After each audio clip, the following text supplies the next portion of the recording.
Yeah, I mean, I think just a reminder, I guess that reminded me of this. I remember I was DJing at a club, so like a club called Coco de Ville, and it's like kind of like a bougie club in LA, but like I'm one of like the few dudes I think who came from that kind of like indie club, whatever thing that was like, yeah, I'm trying to get money. I'll DJ for a bunch of like fake boobs. I don't care. They got money, and so I went over there and I would like trick them into listening to records that I liked. And I remember playing a Crookers record, and will.i.am came up and he was like, "Yo, dog, that's so cool. You're playing Crookers." He called them the Crookers, which like kind of like weirded me out because I always they're Crookers, not the Crookers. It's like Crookers. It's like spelled A-trak with a C. It's like reads the same, but it's not. It's not the same.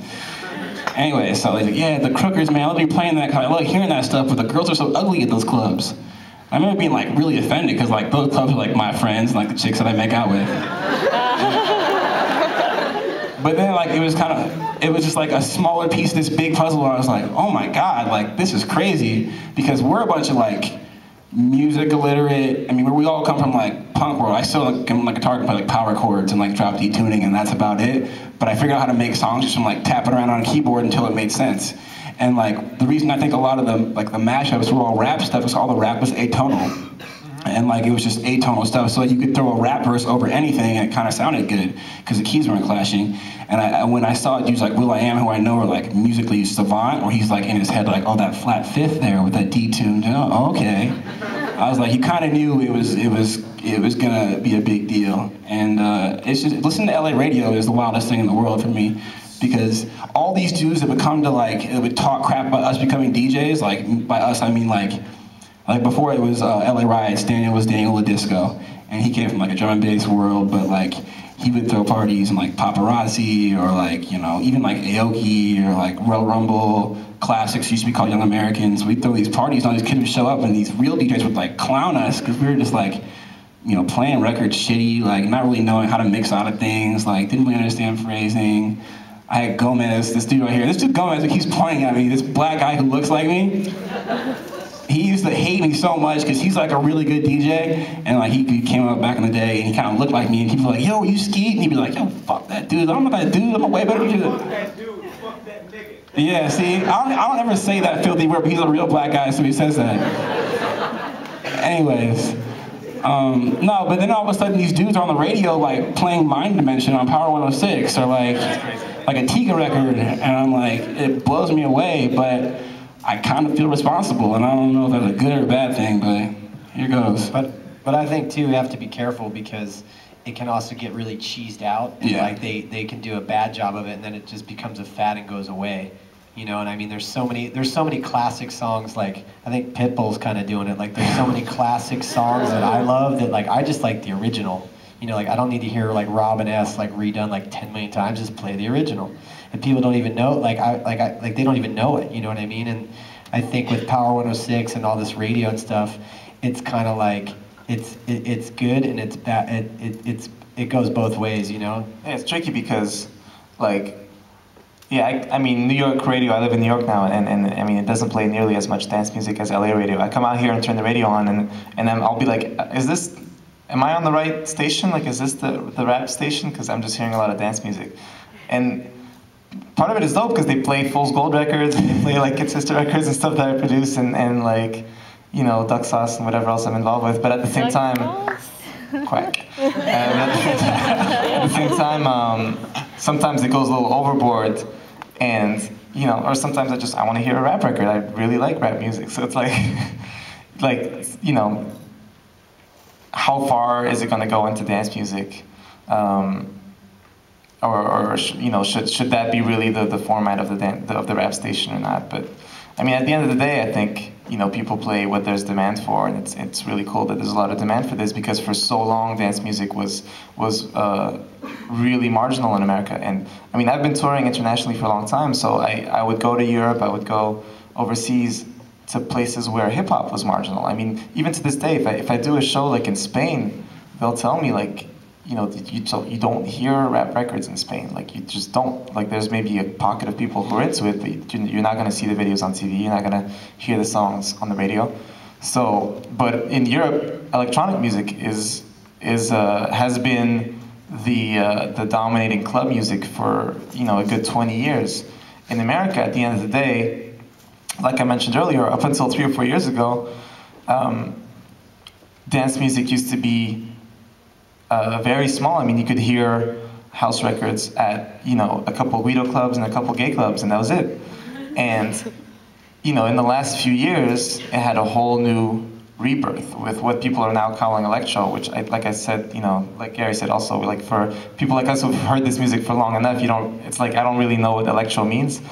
But yeah, suddenly, as of the last 3 or 4 years, there's a vital, more than vital, I mean a dominating market for dance music in America. And I think when that first happens, there's like a first wave where people can't even really differentiate what's good and bad, and they just want whatever has a big-ass kick drum. And then after a while, they get more educated, and there's a little bit more nuance. I think that's kind of the phase where it's at now, where like the crowds are starting to get a little bit more educated and understanding the different subgenres and what's kind of tasteful and what's actually kind of tacky and all that stuff. Well, also too, I just want to throw out there, I think a big part that's making it run is the internet. Yeah. You know, that's What's that?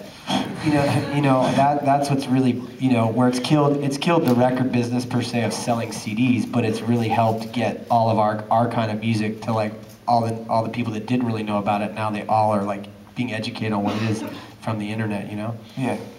I think, I mean, I'm just one of the nerdiest guys that I know, and I think that's really helped me. I mean, I was the first dude I ever knew who downloaded MP3s, and I was in like IRC like networks, downloading from like servers, and like I remember downloading like Blur Song 2 and like on like a 33.6 kilobyte modem, like really stoked. And I knew like shit was gonna change. Like I didn't know how, but I was like, yo, if I can get music for free, I can make my own like own the designs in Photoshop. If I can like, I have all the tools to have my own label, and this is me being like a broke dude in Iowa or whatever, and like scheming on how I'm gonna get rich real quick. I'm like, yo, I can start my own label right now. I could just steal this music, I could like burn the CDs, print the artwork, and sell them at lunch. And like, I really realized that this was gonna change. I didn't think it would be as quickly as it did. I remember Kelly Hemmon, like the cheerleader at my middle school, was like, I have Napster. And I was like, you know about Napster? Oh shit. And it's been a blessing, but like it also has been kind of a weird thing because like even I guess there's cycles in anything, like in pop punk, which is like the same bastard stepchild that I come back to because something similar happened, and that was there were all these bands that were kind of doing something that was pretty cool and authentic, and they were making emo before it was like bastardized to kind of the way electro is now. And they were making emo, and there was this really cool emotional hardcore scene and stuff that I was really into, and then it became so commercialized, and it went like this drastic divide where there was like really overproduced pop punk, and then there was like really heavy FU hardcore.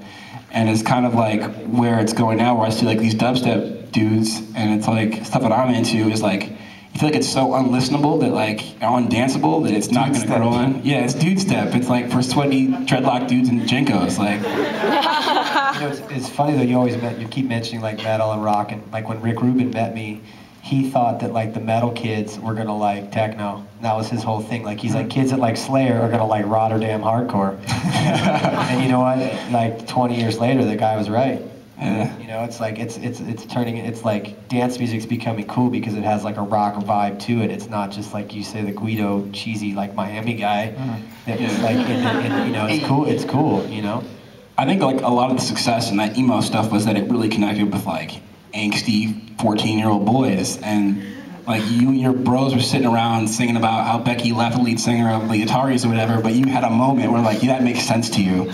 And that was kind of like the response to electro, is that like me and my peers, like we heard Waters of Nazareth or like, you know, some early Mastercraft, like a Block Party remix or something, and it just had so much energy and made so much sense.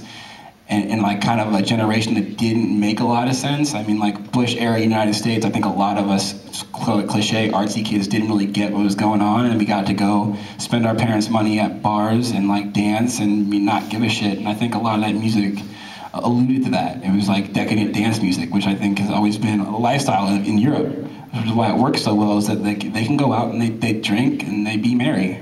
And America's kind of a culture of like work your ass in the ground, go to college, get a good job, work a 9 to 5. And for a little while, when this country was kind of like scared but doing pretty well monetarily, there was like a serious, I guess a serious gap, a divide of like music, hip hop culture, and hip hop music was dominating clubs, and like a lot of these, you know, skinny white kids in the suburbs didn't really get it. Like, what are we fighting for? What's this hip hop shit angry about? Dance music's just like drink and make out with tattooed indie chicks. All right, yeah, I can get behind that. I think another thing that's